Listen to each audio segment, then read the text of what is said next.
I was battling a major depressive disorder and, as you say, a gambling addiction that cost me $2 million, cost me my reputation, cost me my career, and it had me very seriously considering the value of my own life. And it was a tough period. Probably the first 7 years, I didn't even realise I was struggling.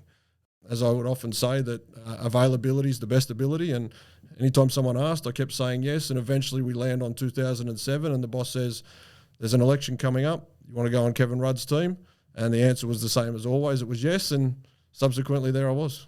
The badge necessarily was something that I was attached to, and maybe it was a representation, but certainly the identity of that problem solver, the community, the guy that people would call when there was problems that no one else could solve.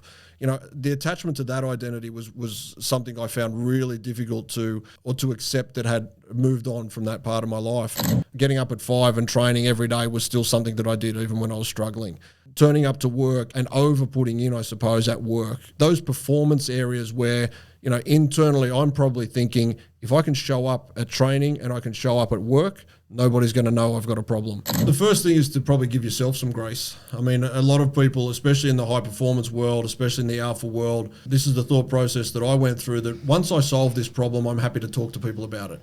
And the problem is that it seems to go round and round in our heads and we keep getting further and further in, not actually solving the problem. And again, I think a lot of people think to themselves, once I've solved it, then I'll come forward and say, hey, I've been struggling with addiction, or I've been struggling with depression or anxiety, or whatever the case may be. Welcome to the M26 Fit podcast. I'm your host, Magnus Olsen, and our next guest is no stranger to pressure, pain, or public scrutiny.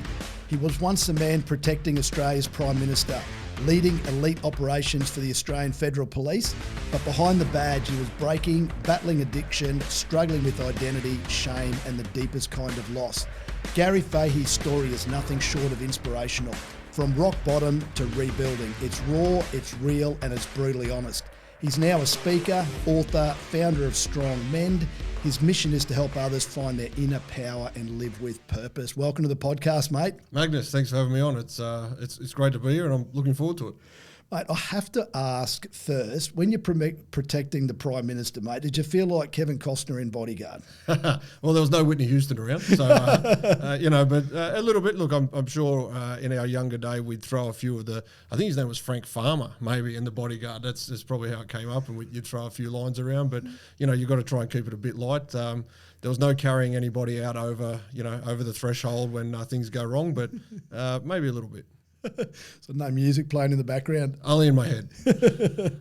All right, mate, let's start at the beginning. Tell us about your childhood. What was your upbringing like? Yeah, look, my upbringing, I would say it was pretty standard, especially for somebody who grew up in Western Sydney, Australia. It was working class. My parents both working class. My dad worked 2 jobs for nigh on 20 years. My mum worked as well. Strangely enough, I've said to people, but I never realised my dad worked that much. He was always there as well. Like, they were always at the football games, always taking me to things. I'm an only child, so I got to spend a lot of time around adults as well. But it was pretty standard. My parents are still together. We have a loving family, and we catch up quite a lot. And I think it shaped a lot of what was to come. Certainly watching Dad, hard work ethic, making sure that you were trying to do your best as best as you could. And the love and nurturing from Mum, continues to this day. And I think that that set me up very well, especially, although I couldn't realise it at the time, when I was going through the struggles, knowing that they were there somehow, also made it a lot easier, I think. Yeah. Was there any significant events that you could think of from your childhood that might have impacted like who you became today? Not really. I don't know that there's anything remarkably that stands out, apart from the fact that, we grew up working class, or I grew up in that working class area, and I'm not sure that we had a lot, but I don't know that I realised it. I got the best of everything as far as I knew anyway, and it was, as I said, it was pretty standard as far as I would consider. I know it's probably not normal for a lot of people to have that experience, but not one thing, not a couple of things. Probably the main thing I would say is, I was never left out. My parents took me to things. They included me. They spoke to me not like I was an adult, but they gave me the time. They gave me the opportunity to speak. They gave me the encouragement to try and do things that I wanted to do, within reason, and they supported me along the way. And while it's not one event, it's probably the narrative that kept flowing through. Yeah. So then your journey into the Australian Federal Police, was that always your intention? Was that a goal for you as a young kid? Like you weren't looking at, I don't want to be a fireman, I want to go and work for the Australian Federal Police. So when did that first dream come about, and what was the journey? What's it look like? What do you need to do to be able to get yourself in and work for the Australian Federal Police? Yeah, look, I think, as a kid, as a young boy, Western Sydney, I probably wanted to be a cowboy first. But, a lot of us go through that era where we want to be a policeman. And I probably had that when I was younger. And it evolved a little bit. I wanted to be a physio for a while, a pilot. I ended up being a PE teacher. So I did health science at university. And that was actually my path. But somewhere around 15 or 16, I discovered that the Australian Federal Police was a thing. I didn't know it was a thing necessarily, and it was a careers book that was given to us by the careers advisor. I think it had 400 jobs in it, and it was one there. And I read it. It excited me. I liked a lot about, sort of the forensic nature. I liked to investigate. I liked the detective type of work, and it seemed to me at the time that the AFP was going to be a place where I could explore a lot of those options easier than the state police. And then I put it on ice. I kind of just forgot about it for a while. And one day I'd finished uni. I'd started teaching. I was just about to start teaching, and my mum rang and said, remember when you wanted to join the Federal Police? Well, they're advertising.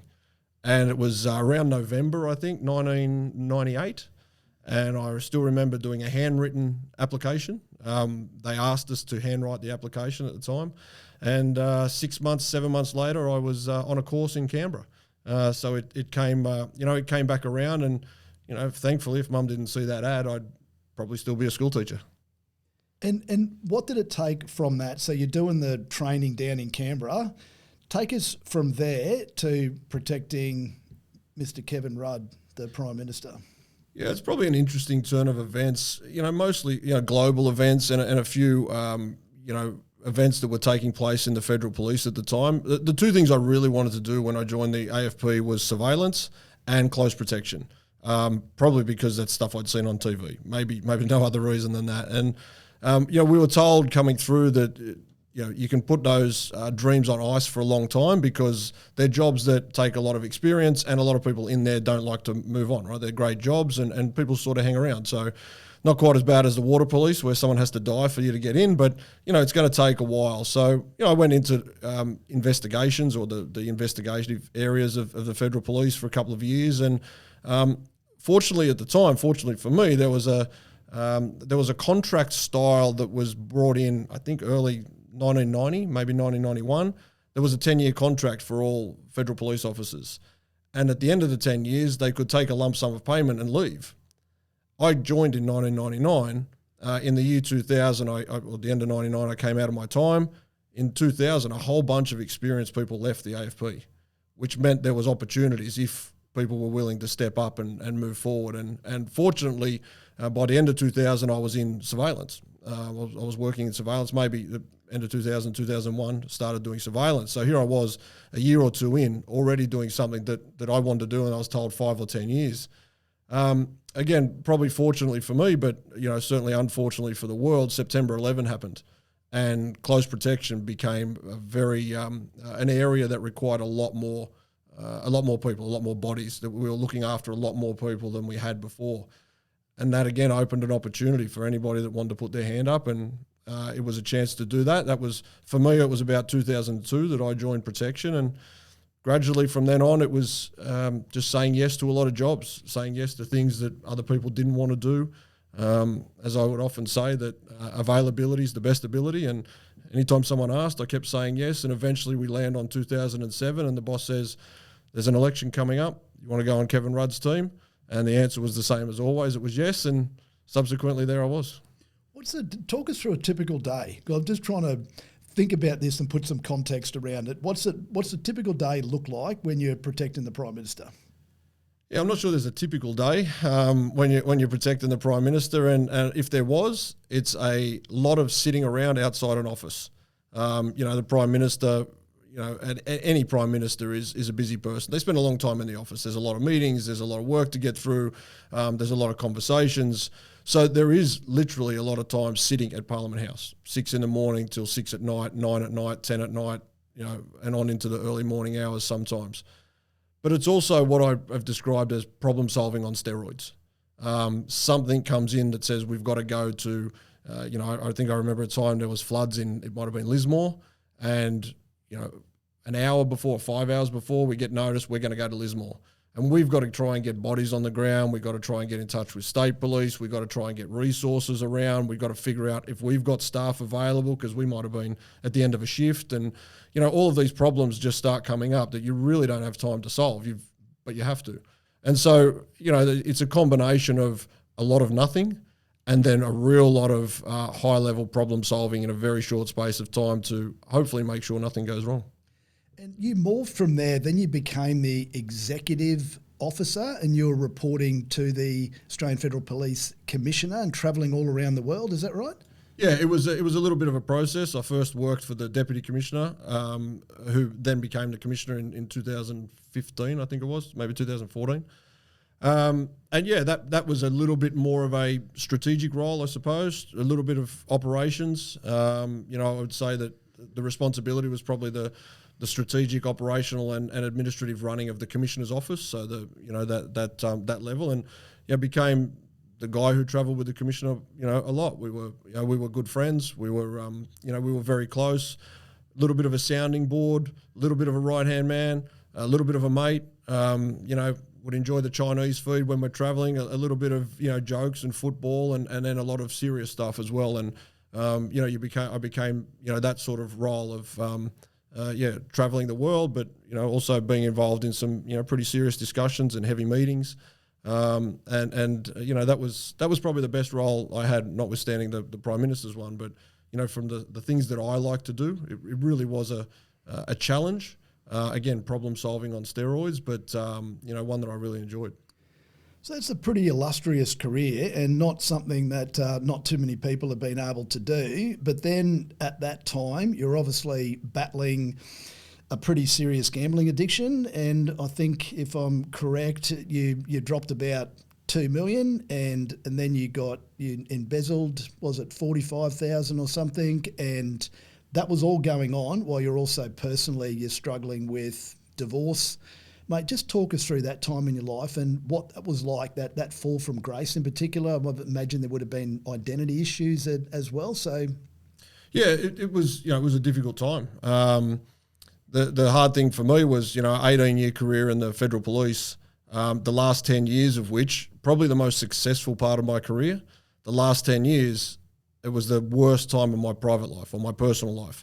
Not necessarily that my personal life was going awry, but internally I was struggling. And that last 10 years I was battling a major depressive disorder and, as you say, a gambling addiction that cost me $2 million, cost me my reputation, it cost me my career, and it had me very seriously considering the value of my own life. And, it was a tough period. Probably the first 7 years, I didn't even realise I was struggling.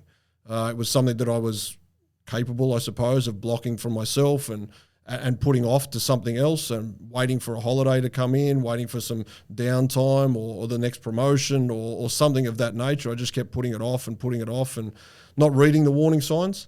And that led to a really big fall, a really big smack in the face. And it was tough. It was certainly tough going through it all the way up until getting in a little bit of trouble. And it was tough to go through that as well. And, I have said it's probably the best thing that ever happened to me. It certainly didn't feel like it at the time. I wish it didn't happen. I wish I didn't have to have gone through that. But ultimately going through that has also led me to where I am today. And, for that, I'm very grateful. I've been fortunate to interview a lot of athletes and they struggle particularly with identity once they've retired. They've gone from whatever prominent sports person and then they're just a bit more of a member of society. And I could just imagine from your perspective, in particularly when you've been with the AFP and you've got the badge and the identity that you had with that badge to all of a sudden now you've going through what you're going through. What was that period like for you? And did you have a support network around you? What you turned to? Who helped you? Yeah, look, it was difficult. I suppose I've got to be honest. At the time when I was, confronted about my misuse of the work credit card, identity was the least thing that I was thinking of, right? It was survival, and I wasn't worried about, the badge, and I wasn't worried about what I was letting go. I was literally worried about, I suppose, in some sense, actual survival, but then also getting through as, the circumstance as best as I could. But once the dust started to settle a bit, it became difficult, and I'm not sure that the badge necessarily was something that I was attached to, and maybe it was a representation, but certainly the identity of being that problem solver, the community, the guy that people would call when there was problems that no one else could solve. The attachment to that identity was something I found really difficult to accept that had moved on from that part of my life, and that comes with its own downfall, and it's police face it, military face it, athletes face it, business people face it. When you've attached your identity to something that you do for a long period of time, when you no longer do that thing, then you start to wonder, who am I? And those are the type of questions that really keep people up at night, and those are the type of questions that can lead you down some pretty dark paths, because sometimes you look in the mirror and you ask that question, you don't like the answer that comes back. When you look back, do you think there's anything that you could see what triggered the actual addiction, and were there any early warning signs? I guess out there to our listeners that there's a lot of people I've gone through addictions of alcohol, cigarettes, and at the time you're not sure, but then reflecting back, are you able to see any of those signs? Yeah, definitely. Look, I think, triggering the addiction or triggering the depression is probably a little bit difficult to highlight, because in my view, it's probably more of a continuum. I'm sure there was one thing at one particular stage that started it all, and maybe you could say that was being born, right? Because everything after that particular point is going to lead you to where you're going. There were certain things that happened in my life, surely, that it was certainly that, things like I was working 60 hours a week, 70 hours a week sometimes, and more. Not a lot of downtime, not a lot of holidays. I was, as you mentioned, going through a divorce. I'd a few years on from that, I'd met a new lady and she had kids, so it was, simulating into a new family, a lot of responsibility, a lot of pressure. All of these things can add up together, and whether it's one or none of those, it didn't seem to serve me to try and figure out what they were, but there was certainly some things that I engaged with, or that looking back you could probably see, or I can now start to recognise that were struggles along the way. And, I tend to think that we all get a whisper, and if we don't listen to the whisper, it gets a bit louder, and if we don't listen to that, it becomes a scream, and if you still don't listen, it becomes a punch in the face. And, I got that punch in the face, but, along the way there was things like withdrawing from things that used to bring me joy and pleasure, family time or parties or engaging with friends. I was avoiding some of those experiences, moodiness. I was, I'm quick to point out these days that a lot of these things, if people are looking for them, they're changes. They're not something that somebody's had for 20 years. But if somebody was, outgoing and involved with a lot of things, and all of a sudden they start to become a bit more withdrawn, start to spend a lot more time on the phone, scrolling through their TikToks or their Instagrams and, those sorts of things, being unable to, get motivated to do things that they used to do. That's one way to look at it. The other side of it, which is quite strange when you think about it, over investing in the things that they're really good at. So for me, we always trained. So getting up at 5 and training every day was still something that I did even when I was struggling. Turning up to work and over putting in, I suppose, at work. Those performance areas where, internally I'm probably thinking, if I can show up at training and I can show up at work, nobody's going to know I've got a problem. And so sometimes when people are performing at their best, again, if it becomes some sort of a change, and there's also a dichotomy of it, in one field performing to their best, a performance field, and the other's more the connection field, they're starting to withdraw from, it's something that you probably should start to take notice of. Yeah. What did you turn to? So when you had that fall from grace, what work did you do? On myself? Yeah, work on yourself, and then just from a career perspective, was there anything that you're able to still bring in some income? Yeah, look, I was probably fortunate. Again, I had the health science degree, and from a support point of view, I was very lucky in some sense. I lost a lot of friends immediately. It was very difficult, I suppose, for police officers to be friends with somebody who was about to go through some criminal proceedings for misuse of the credit card, the work credit card. So I lost a lot of friends immediately. Some stuck by me for a little while, which was great, and without that, I'm not sure I would have been able to make it through. Some of my best friends, probably my best friend, I didn't speak to or hear from for something like 3 years from that date, and that was difficult to come to terms with myself. But I've also learned to be grateful for that as well. It taught me something again about me, and again, some people stuck with me for a while. I was working towards, but wasn't still in a place that I would be proud of, and gradually along the way, some of those fell away as well. And look, my parents have always been there, and I've got a few friends that were always there and still are today, and for them, I'm very grateful. Work-wise, as I said, I had a health science degree, and I didn't think anybody was going to be employing me at that time, and I was fortunate enough to come across an opportunity to own a gym. Just a small personal training, group fitness gym, 24-hour gym. And I put a lot of time into that over the next 5 years and start to work on building that up. And again, I was fortunate to have something to fall back on that I could control rather than, putting in job applications and getting the inevitable no. Which still happens sometimes, notwithstanding it was 10 odd years ago, and the world is very different today. If it still pops its head up from time to time, but it's a part of my life, and one I wish didn't happen. But again, as I said, one that led me to where I am. So in your previous role with the AFP, you no doubt would have found yourself on the front page of the Courier Mail on a number of occasions, and then you've taken a little bit of fame further into television, where you've decided to apply for the Australian version of SAS. Can you tell us what motivated that decision and what that experience taught you about yourself? Yeah, it was quite interesting. It was a challenging time for us as a family. There was some things going on in our family that were quite difficult, but I'd started to watch the UK version of SAS. I think it's SAS Who Dares Wins, and I got really into it. More so the fact that from a couple of angles. One, the four directing staff seemed to have gone through their own personal struggles once they had left a high performance career in the British SAS or SBS. And had rebuilt their lives, something that I was in the path of doing and wanted to work on more myself. So I was sort of engaged with that, and then also too the people that were on always seemed to, again, like myself, have this little underlying struggle that they may not have been aware of, and the show was able to bring that out, and so I loved watching it, and I also I'd started doing some work on myself, and I wanted to see whether or not that work was genuine, that when it was put to the test, would I what type of guy was I going to be, and more so how would I feel about it, not necessarily how would everybody see me, but how would I feel about it. And so when the opportunity came up, it was a no-brainer to me. It was a yes. We had very limited time to prepare.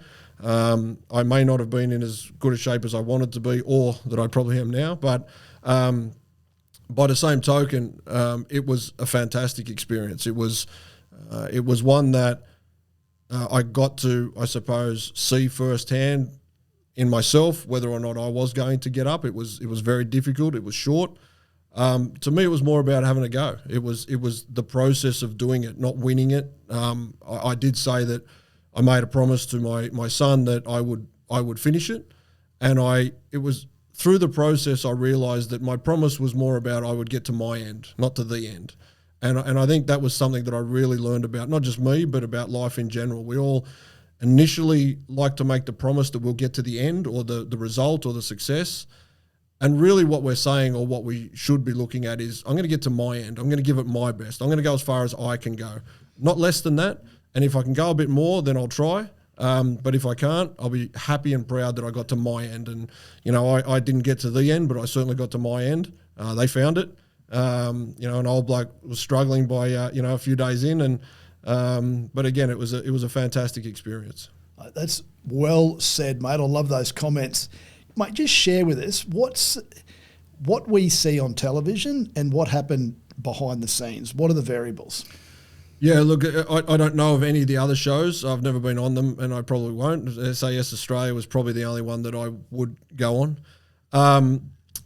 But from my experience, what you see on TV is exactly what happened out there. There was no occasion where a producer ran in and said, "Stop, can you redo that? Can you take that scene again? You know, Ant, can you say this in a different way? Can you face the camera?" You almost don't see the production staff. The directing staff, the only time we saw them is when people on TV saw them with us. They didn't hang out with us. They didn't talk to us off camera. It was literally, I'm sure there was edits, like maybe something was put in a different order, but the show itself, the things that we did, the way it was portrayed was literally what happened out there. And, I suppose I was surprised because I'd had a little bit to do with some reality TV when it came to the AFP earlier, and I wasn't expecting it to be so raw. But it was a pleasant surprise. So the whole sleep deprivation and lack of food, that's all totally real. You're not getting burgers behind the scenes? No, we certainly weren't. There's been some rumours about other cohorts of SAS that got them. But no, we, I think the breakfast was half a cup of, I'll say, tepid oatmeal. Lunch, one of the days was one egg, and dinner was half a chicken breast and a little bit of cabbage. The sleep, I'm not entirely sure how little sleep we got, but it was little. And we were doing 2, 3, 4 physically grueling exercises a day, and not to mention the mental part of it. It was cold, so there was a lot of stress put on the body and not a lot of fuel going in. And again, that's why you do it though, right? Like, you know what it is going in, and that's part of the challenge. So you've done that. What happened next? When did you start up the Strong Men organisation, and who do you help?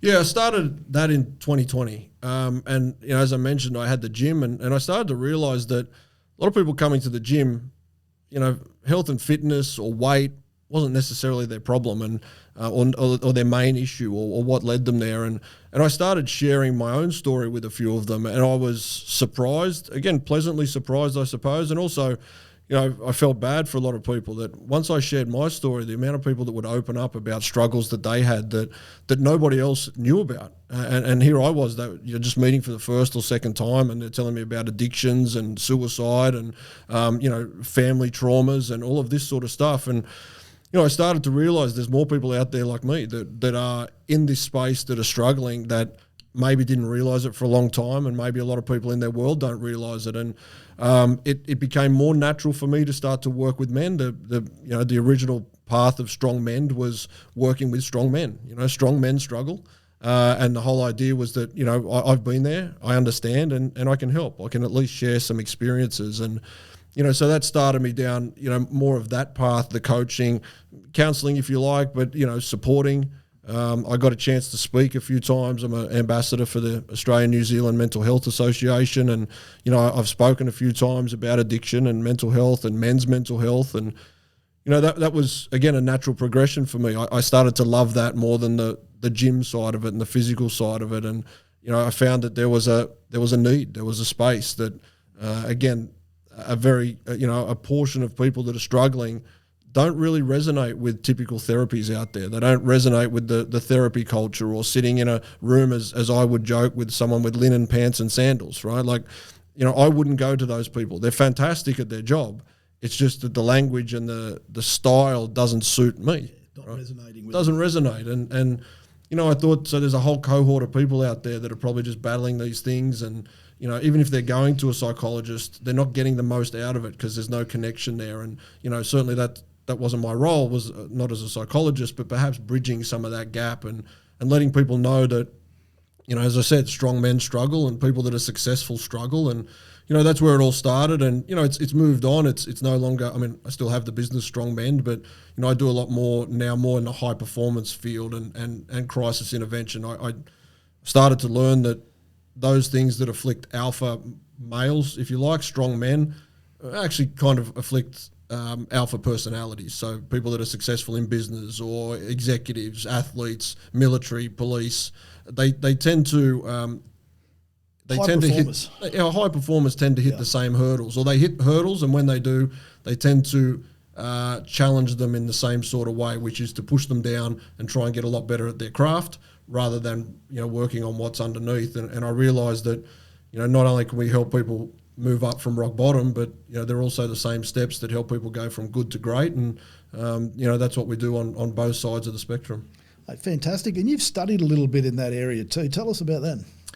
Yeah, well, having a $2 million gambling addiction and struggling through life, my first foray into education on that side of it was informal. You're not going to be able to afford to pay anything when you've got to try and pay those sorts of bills. So, a lot of YouTubes and a lot of watching lectures on neuroscience and psychology, high performance, addiction, trying to really figure out, my theory was if I could understand it, then I could fix it.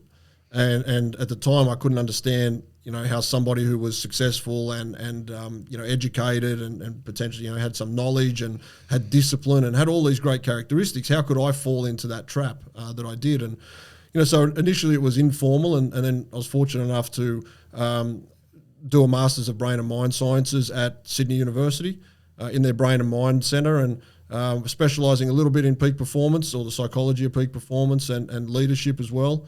And that took me further. I'm halfway through a PhD in psychology, but conscious decision making is my field, I suppose. And so this informal, the formal, and also the lived experience, I suppose, of of going through it all and knowing what it takes or what it feels like is sort of the combination of what I do now.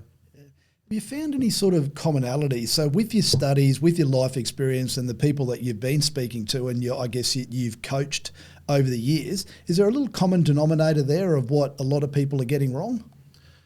I think there's something that we don't realise we're getting wrong, and that is that, this is something I'm probably still working through over the last 6 months or 12 months, that the brain never makes an irrational decision. And I think what's interesting about that, the follow-on, is the brain doesn't speak human language, right? It's only us that speaks human language, and the brain doesn't understand it. It doesn't understand the words that we use. It doesn't understand pleasure, like we say, what we define as pleasure. Even survival, the brain's primary job is to keep us alive long enough for our kids to have kids. But the brain's understanding of survival is different to the human understanding of survival. The brain's understanding is that pain equals death, and therefore its job is to avoid pain. It's not actually to survive; it's to avoid pain, right? And it thinks, if I avoid pain, then I survive. And in this field that I'm in now, and again, it's a little ironic, but where I'm doing my PhD, it's the Brain and Mind Centre at Sydney University. It's actually in the Gambling Treatment and Research Clinic, and I've spent a lot of time talking with people a lot smarter than me about gambling, and this discussion comes up about rational decisions. And I use one context in gambling, but we can all start to think about this in our own lives. We often think that the decision for me when I was struggling with gambling is between should I gamble and should I not gamble. And on that basis, we could argue that gambling is an irrational decision. Therefore, we might think that the brain makes an irrational decision. The problem is we don't know the question the brain's asking. And I asked, what happens if the brain's asking the question, should I gamble or should I kill myself? When you start to look at it that way and you ask, what's the rational decision now? The rational decision is to gamble. This is my coping strategy to avoid this other pain that I have. And if we can start to understand that people aren't broken, this is biology. This is the way our brains are working. And, again, a lot of high performers, it's the understanding that matters. It's not the breath work or the meditation or the journaling or the exercise. Or it's not the actual practice. It's the understanding of this is how it all works. This isn't broken. This is just a system. And if we can understand the system, then we can plug it into just about anywhere that we like. And, it's not a glitch. It's not something that just happened, right? It's something that you've earned. You've worked towards wherever you are today, whether that's good or bad. You've earned it in however many years you've been on the planet. And if you can start to understand the system that got you there, then you can understand the system to get you wherever you want to go. So it's a big awareness piece, isn't it? Yeah, I think it is. I think, first of all, you've got to be aware of what's going on. Secondly, most people aren't even aware of what they want. They kind of know what they don't want. They have an abstract view of what they want. Usually it's some version of more money or more status or more something, but they don't really know what. And so I think in the first instance, it's that awareness. And then the second one is the awareness of what's actually going on. What are the levers that we can pull? What can we work on? And what does it take to move from where you are now to where you want to be? Yeah, no, well said, mate. As you know, one of my philosophies is spirit, mind, body. We talk a lot about that. What's that mean for you?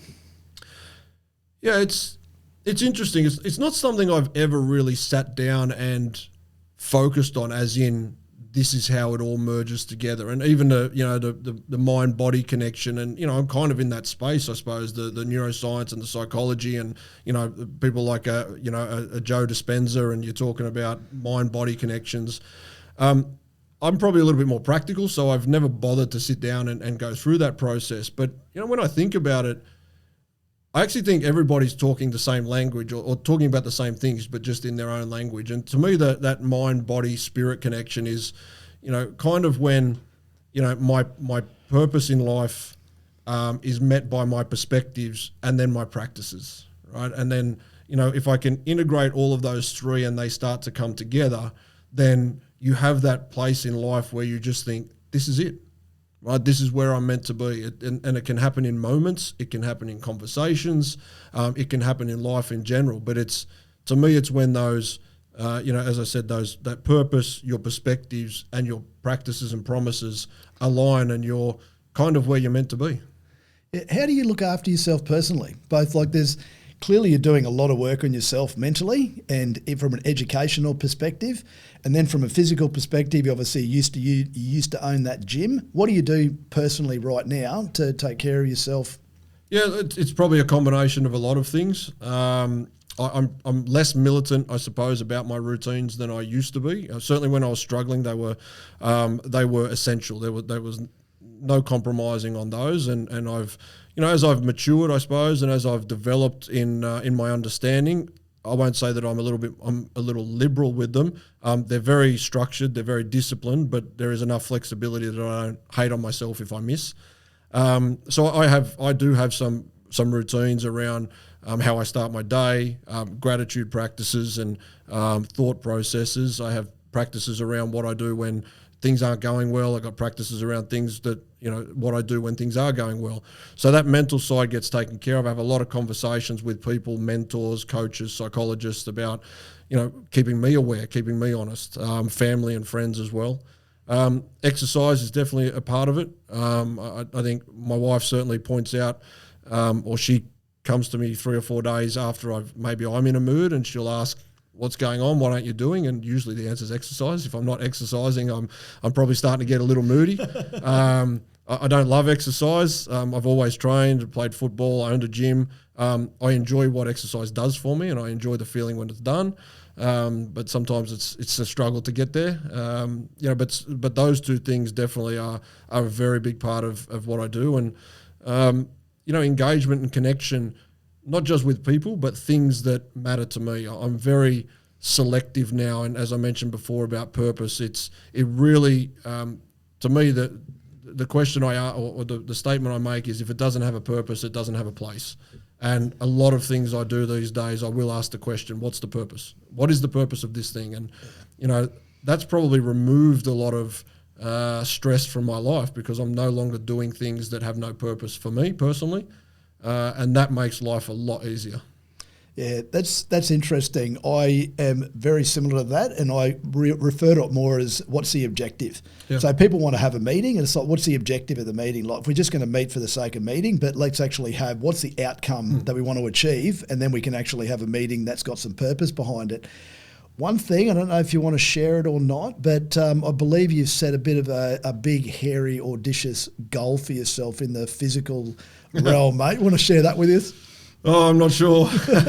I'm going to run a 100-kilometre trail run in May. And just to put that in perspective, so can you put this out in May, June? Put it out in June next year, and cut this piece if I don't actually do it. But because put it in perspective, right? That is one hell of a goal. That is a long distance, and it's a trail run. It's not just a run around the block and on flat bitumen. But you're not exactly a runner, are you? Not only am I not exactly a runner, I'm not a runner. In fact, a couple of weeks ago, I ran 5K, and if you would call it running, it was very difficult. I struggled. Look, yesterday I ran for an hour. So I'm pretty happy. I'm somebody, I think, who is okay to feel the pain. It doesn't bother me. I'm probably more determined than I am. I'm probably more determined to do something I don't think I can do than to give up on something because it gets a little bit hard. But yeah, look, I'm starting from scratch, and I might have mentioned to you, I'm not sure. I typically, not that weight actually makes a difference to my running necessarily, but I typically hit the scales around 94, 95, and a couple of weeks ago it was 100, and I said, well, maybe this is 100 kilos to 100 kilometre challenge. But I turned 50 next year, and you know, for no other reason. I mean, it's an arbitrary number, but you know, I wanted to try and work on something that wasn't just a short-term goal. It was actually going to take me some effort. It was stepping outside of things that I typically do for exercise. I've never actually done running as an exercise unless the coach said you have to run. I've never run competitively. I've never done a marathon, a half marathon. I've run a few 5Ks off my Garmin watch. That's about it. I'm not entirely sure I've ever run 10Ks. Yesterday was only 9 for the hour. So yeah, this is a challenge for me. This is something that's going to be in my head a lot.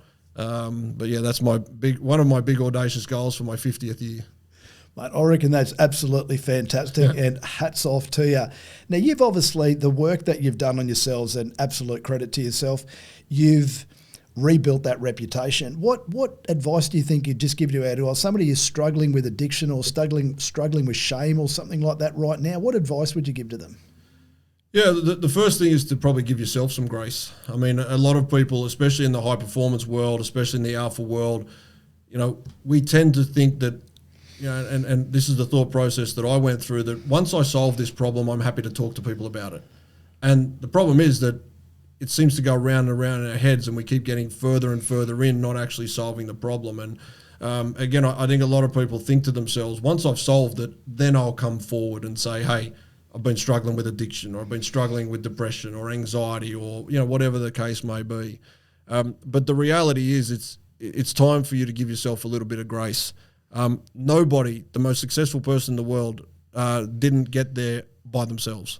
And in all of our lives, we have had other people in our corner in one way, shape or form. Parents when we were born, coaches, mentors, people that we've been able to look up to. For some reason, when we start struggling, we feel like it's a personal and a solo challenge that we have to take on. And and I think that, you know, if we're able to give ourselves some grace to say, you know what, everybody out there has some form of struggle. People that are successful have coaches, have mentors, have people to talk to. Maybe all I need to do is open up to somebody and start sharing some of that, some of those thought processes. One of the things I said again about my own journey, I knew I had a problem. I just didn't know what it was, and I knew even less what to do about it. And I think there's a lot of people that are in that boat. They don't feel like they're themselves. They feel like they're not fulfilling a purpose. They feel like they're not engaging in life. They don't know what it is. If I've got a broken arm or a sore arm, I can go to the doctor and say, hey, doc, I've got a sore arm. Can you fix it? If I don't know what the problem is, I find it very difficult to go to someone and say, hey, can you help me with this problem? Because I don't know how to describe the problem. And perhaps that first step is actually maybe just talk to a few people, and you don't have to define the problem, but there may be a few ways that you can work on taking a step or two forward. That is absolutely great advice. The future, what's that looking like for you? What are you excited about it? What's next? What's around the corner? Any more public television appearances? Not unless SAS does a reboot or a failed men's challenge or something, but no, I'm not sure there'll be any. Certainly won't be reality TV in my future. But look, I'm looking forward to the next phases of business life and personal life. I'm as I said, everything in my life I hope has a purpose. It certainly has a conscious one to me that I sit down and consider. And you know, I'm looking forward to expanding what it is that I do, getting engaged in more conversations like this, and starting to influence at different levels, at the corporate level, at the teams level, and at the individual level as well, and branching out into helping those places understand that this is actually a part of performance enhancement. You know, looking after yourself. You know, I've started to call it's performance wellbeing. You know, this isn't just wellbeing. Especially in the high performance field, usually talent at the pointy end of performance, talent's not the differentiator. It's some of these other things that sit beneath talent, the things that require no talent. are the things that make the difference between, coming second and coming first if you're very performance focused. But not only that, it's about integrating your life into that, not just, engaging in your sport or engaging in your business. And it's about, a high performance life is not a high performance event. It's the whole lot of life, and engaging a little bit more again in conversations and working with people. And, a big focus of my work at the moment is crisis intervention. So, people like me that are successful, that are high performers, and they've just hit some wall that, has knocked them off, in a big way, and realizing that we can work through that. And, what am I excited about? I'm not entirely sure which direction it will go yet. I've got a vision of where I'd like it to go. But we never know what's around the corner, and I'm looking forward to whatever it happens to be. Yeah. It sounds like you've also got a real focus on the sustainability and the longevity piece, because in that high performance world, and like you pointed out with a lot of athletes, that can actually be a fairly steep climb up, and then you're at the top for a short period of time, and then it's a long way down. But being able to have a sustainability level to whether all these points that we raised, exercise, the mental side of things, to be able to do and have goals that get you through in the long term. What are your closing thoughts on that one, mate, before we hit the quick fire questions? Yeah, I think, people don't ever take the time to figure out the identity type that they have. And most of us in life have what we would call a performance-based identity. It's something that's born through, childhood when you're at school and you get rewarded for getting A's and 100% and all of those things. And pretty soon, especially if you're talented, you start to get very heavily rewarded for what you do. You get very heavily rewarded for your performance, and it can start to take on the effect that I am only valuable when I am performing, and people can start to give up on other values in their life that have no relevance to the outcome of a certain performance, whether that's sporting performance, a business performance, if you're an influencer, so it's likes and follows on Instagram. People will start to give up on other values that are important to them in order to keep achieving that one thing that gives them that rush of, oh, people like me, I'm included, I'm valued, and the mistake is we think we're valued for who we are. In actual fact, we're being valued for what we do. And that's it's very dangerous, because you can have a lot of success that way. To be singularly focused, you can have a lot of success, but it is absolutely not sustainable. It's just almost impossible to continue that for a long, long period of time, because it's tiring. You don't have those support networks. You start to break down the people and the things in your life that matter. And eventually you lose everything. And I was probably in that boat myself. And, what we try and work towards is what I'd call a purpose-based identity, which is that really, that important thing to you, that business, that sport, that success is still very valuable in a purpose-based identity. And I'm not telling anybody to not chase that success, but just put it in its place. It's part of all of who you are. It's not the only thing that you are. Yeah, it's not who you are. It's not who you are. It's what you do. And, I might have mentioned before that, if you introduce people to somebody or someone introduces themselves, one of the first two sentences is usually what they do for a job and something to do with their family. Yeah. Neither of which is who they are. Yeah. Right? Both things, even though being a dad and being a husband feels like it's who you are, that is still something that you do. And the challenge I'd set to people is try and figure out who you are and then see how that person performs in life. Start turning up like that person in a lot of fields. And not only will you be successful in business or sport or in your career, you'll be successful in life as well. And I think that's a more sustainable and more pleasurable, and I'll be honest, a more successful way to live. Winning a championship in 1 year is great, but being able to win it multiple years and in life as well is fantastic. Yeah, hollow victories, those other ones, aren't they? No sustainability. They come and go, and I try and move away from the word peak performance, because by definition a peak has a very big drop-off on the other side. And this is all about optimal performance. It's about how can I work at my best for as long as possible. Yep. That should be the outcome. How can I be the best version of me for as long as possible? Not for this year or today or a couple of years, but we've got a long time on this planet, hopefully, and I want to make the most of all of them, not just this one. Right, well said. Let's rip into these quick fire questions. You ready? See how we go. What's the best piece of advice you've ever received? You can't saw sawdust. One thing you're currently working on improving? Running. What does it mean to be brutally honest? To make sure that you don't lie to yourself. Something people misunderstand about you. They think I'm not empathetic. They think I'm cold. What's a daily habit that makes you better? Gratitude. Strongest attribute necessary to be a true leader? Curiosity, closely followed by courage, which is probably confident humility is what I would call courage. What's the weakest trait that you used to hide behind? My ego. First thing you do when you feel overwhelmed? Stop. Loaded question. What's more important, loyalty or integrity? I don't think it's that loaded. I think it's integrity. I don't think loyalty matters if you don't have integrity. Well said, mate. A book that's changed your life? Man's Search for Meaning by Viktor Frankl, or Meditations by Marcus Aurelius. Great book. What's your favourite quote or mantra right now? I got two. I'll try and figure out which. Marcus Aurelius, waste no more time arguing what a good man should be. Be one. One thing you miss about your time in the Australian Federal Police? The uncertainty of challenge. What's the toughest physical challenge you've faced besides SAS? I took on a 24-hour obstacle course race when True Grit used to run their 24-hour race. I managed to last about 13 and a half hours of the 24. That was pretty challenging. A movie you've watched more than 3 times? The Accountant. Define what success looks like for you. The pursuit of a consciously derived purpose. What is your purpose? My purpose, I've probably got two. From an outward cycle, for looking outwards, it's to use what I've lived, learned and earned so that others can find theirs. And internally, it's to be her standard, to make sure that I'm the minimum standard in my daughter's life. Last question, finish this sentence, I believe. That's probably it. I believe. Mate, well said. Great to have you on the program, mate. It's been an absolute hoot. Loved your story. You are an absolute inspiration. I love what you're doing. All the best.